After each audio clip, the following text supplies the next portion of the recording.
ঘষা ঘষা, লেখা হয়ে গেছে বাঁকা। ঘষা ঘষা।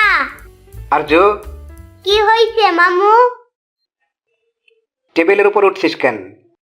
রোদ পোহাই গো মামু, রোদ পোহাই। সূর্যই তো দেখা যায় না, রোদ কই? আচ্ছা বাদ দে, এগুলো কি? এগুলা তো পেন্সিল। এই অর্ধেক অর্ধেক পেন্সিল এভাবে রাখছিস কেন? ভুল করে রাখছি।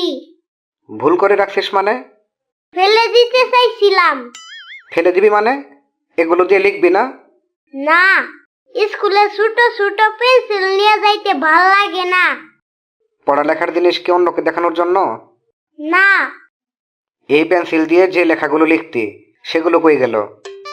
কি যে কোনা মামু, ওইগুলা তো লেখি নাই।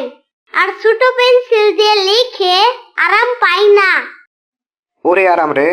শোন, তুই যদি পুরাতন পড়াগুলোও পেন্সিল দিয়ে লিখে রাখতি তাহলেও পড়াগুলো হতো, আর পেন্সিলও নষ্ট হতো না। এই পেন্সিল দিয়ে যে পড়া